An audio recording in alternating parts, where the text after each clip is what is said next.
18-year-old boy. It was so important to me that I followed that path, thinking this might be the secret of happiness, of freedom, of nibbana. And my goodness, it was. This is the path. So we meditate in order to see the Dhamma of peace, of freedom, of ease. It goes in the opposite direction that most people in the world go.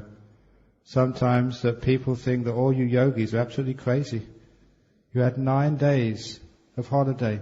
Why didn't you go to New York? Why didn't you go to Langkawi? Why didn't you go to some beach somewhere and just sun yourself? Why didn't you go partying? Some of your parents, of you young kids, say, why aren't you at the nightclubs chasing a partner in life?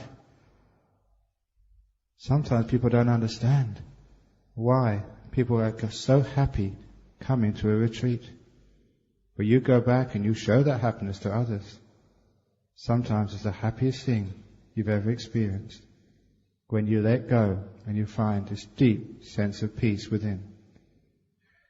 In the Dhamma, the Buddha gave this beautiful simile. It was a simile of the 7 shipwrecked sailors. It's a simile which describes what enlightenment is, and also the path to enlightenment. In this simile, there are 7 shipwrecked sailors. The actual sutta doesn't say they're shipwrecked, they're just in the water, a long way from land. And I made up the shipwreck, because how else would they be in the water a long way from home? But nevertheless, 7 shipwrecked sailors. The first one goes straight down. Shipwrecked sailor number 2 goes up and then goes down. Goes up and goes down. Shipwrecked sailor number 3 floats on the surface.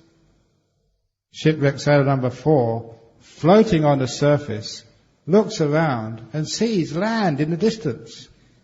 Shipwrecked sailor number 5, having seen land, starts swimming towards that land. Shipwrecked sailor number 6 is so close to dry land, he's actually in the surf. He doesn't need to swim anymore. He can stand up, there's solid ground underneath him. He's wading to the shore. And the last shipwrecked sailor number 7 has made it to dry land. He's sitting under the coconut tree, having a nice drink and a rest, reading a magazine, whatever else you want to do when you're in the beach. I made up those extra things for the last shipwrecked sailor, but it counts. In this simile, those 7 shipwrecked sailors represent the following. Shipwrecked sailor number 1, who goes straight down, is someone who hasn't done much good karma, but has done a lot of bad karma.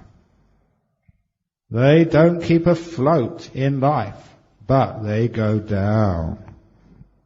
Shipwrecked sailor number 2 is just the ordinary person. They've done some good karma, some bad karma. Now they go down, now they go up, now they go down, now they go up. Little yo-yos in the sea of life. Shipwrecked sailor number 3, because they've done lots of good karma, they float, they keep their head above water. Whatever happens in this life, they manage to get through it without too much depression, frustration, anger, stress, illness and stuff like that.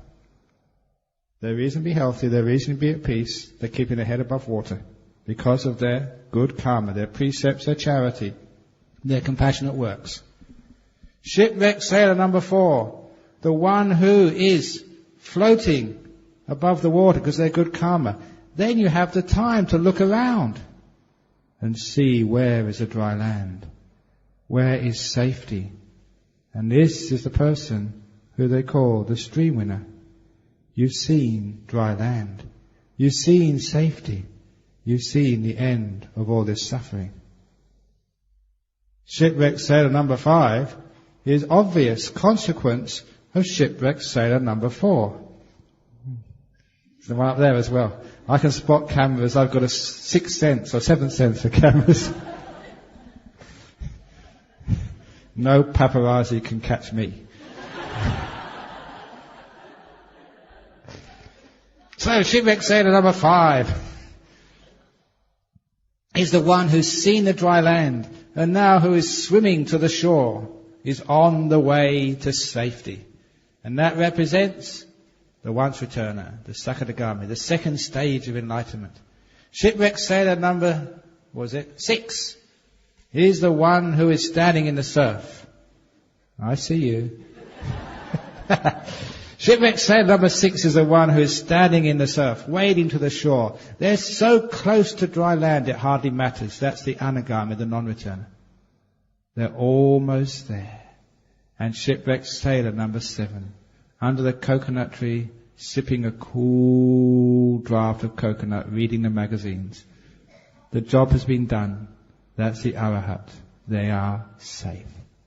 That's a beautiful description of the Buddha, which actually brings the path of enlightenment very clearly to our minds. It's not something which is hard to understand, because we understand that in our life we are unsafe. We have suffering, depressions, illnesses, stress, all this stuff which causes turmoil in our lives. Surely there must be some safety somewhere, some place where we can be free from all this suffering, dukkha and pain and arguments and self-hatred and guilt and fear and all this other stuff. So you make good karma, you can float above the surface long enough to be able to see dry land. You understand the goal of life. You see the destination. You see the freedom, the ending of desires. You understand why that is, what that is, the deep peace of Nibbana. When you understand that that is the ultimate happiness, what's going to happen next? You have to be striving towards that happiness. Sure, you can mess around sometimes, but if you know you're in the sinking in the water, you obviously be striving to get out, to get to dry land. A person who's on the way is called a once returner, but soon you're standing in the surf. You're still in the water, but almost out the water. You're so close, the non-returner. And lastly, it's the arahat, fully enlightened. And you know a person has got to these stages. Number one, you know a person's a once returner because they're doing something about it. They're actually practicing. They're letting go of their desires and their cravings. They're letting go of their anger. You know a person's an anagami because they're so pure-hearted. They're not attached to anything much in the world. You know a person's an arahat because they never get angry. They never get upset. They're not craving at all. Which is why that sometimes we test people out. Because sometimes there's so many people come up and say they're stream winners or they're once returners or they're fully enlightened. And sometimes people ask me that. Is this monk, is this nun, is this teacher, what do you think, Ajahn Brahm, are they enlightened? And I tell you how you can find out. Do you want to find out? You try and make them angry. You try and upset them. You try and get some anger out of them. That's actually the traditional manner. If somebody went up to Ajahn Chah and said that I've made it, I've cracked it, I'm enlightened, he said, you stupid idiot, you can't get enlightened, go away, you idiot, in front of everybody. He'd do his utmost to make them angry. Just like in this classic story from Japanese Buddhism or Chinese Buddhism. Many, many years ago, there was a young monk who was so intent upon enlightenment. He was not going to mess around. So he asked his abbot if he can go not just 6 months in solitude like I did, 3 years in solitude, or actually however long it took. And there was a little island in a lake close to the monastery. He said, let me build a little hut there, a little hermitage. After I built the hermitage, please let me stay there, just to meditate, to study, to become enlightened. All I need, he said, just send over one of the attendants once a week, just for some supplies. I won't need much, just to look after myself, so I can have perfect seclusion. And the abbot agreed. So there, this diligent young monk, having built his hermitage, he would be alone in solitude, in this little island, surrounded by a lake, perfect solitude, to meditate all day and all night if he wanted to striving for enlightenment. He was such a diligent, such a devoted meditator, that after a while he got very peaceful. After a while, insight started to come. After a while, he realized he was enlightened. It was after 3 years that he decided he needed to tell his master, the abbot, about his great attainment. So when the attendant came 1 week to bring the supplies, the monk wrote to ask the attendant if he could next week bring some fine paper, some ink, and a fine quill. He wanted to write a message. 1 week later, the supplies came, but also a fine piece of parchment, some ink, and a quill. He meditated for 6 whole days to prepare his mind for what he was going to do next. And when his mind was still, when his mind was full of the joy of release, he took out the parchment, dipped the quill in the ink, and wrote the following poem in the most exquisite of calligraphy. The diligent monk, alone for 3 years, is no longer moved by the 4 worldly winds. The diligent monk, alone for 3 years, is no longer moved by the 4 worldly winds. In Buddhism, that was a sign that he was enlightened. Nothing could ever move him again. When he finished that calligraphy, when it dried, he looked at it. He smiled, rolled it up, tied it with a ribbon, and waited for the attendant to come.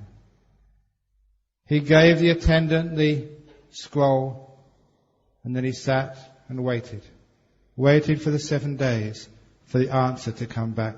He was sure that his abbot would now probably invite him to take over the monastery himself. He'd probably think that maybe if that wasn't the case, he'd be invited to take over a big monastery in the capital. He was enlightened. Perhaps that scroll in the most exquisite of calligraphy would be put in an expensive frame and hung in the main Dhamma hall of the monastery. It was so wonderful to have made it at last. 1 week later, the attendant came back. The monk was beside himself with excitement because the attendant gave him a piece of parchment back with a different colour ribbon on the outside. Hurriedly, the monk opened it. He read the parchment. It was his own parchment, but the abbot had scrawled some words over his poem. Over the first line, which said, "The diligent monk," the abbot had written the 4 letters F-A-R-T in red biro pen. He couldn't believe his eyes. On the second line, "Alone for 3 years," the abbot had scrawled in capital letters the same word, fart. The third line had the same 3 letters, even in bigger characters, with an exclamation mark after it, fart. And the last line had the same, this time underlined, fart. This was too much. This abbot was so stupid he couldn't even see enlightenment when it was in front of his fat, stupid nose, and he'd made a mess of this exquisite calligraphy, which was a work of art, defiling it with graffiti, which was a work of a punk, not a monk. He was not going to stand for this. He ordered the attendant to row him back. He was going to see this abbot. It was the first time he left the monastery in 3 years. He stormed into the abbot's office. He slammed the parchment on the table and demanded an explanation. And the abbot very slowly picked up the parchment and stood up. And he read it out to the irate young monk. The diligent monk, alone for 3 years, is no longer moved by the 4 worldly winds, yet 4 little farts has blown you clean over the lake.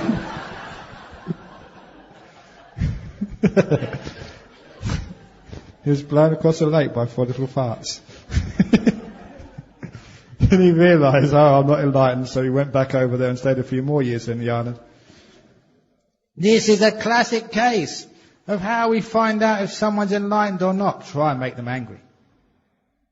Now, that's actually if you want to test somebody out to see if they're enlightened or not. See if they get angry. And I'm going to tell you the story now of my enlightenment. Do you want to hear this story? Some of you heard it before. I was very quick. I was only a monk, 4 years as a monk. And I was meditating in this very remote and simple forest monastery in the northeast of Thailand.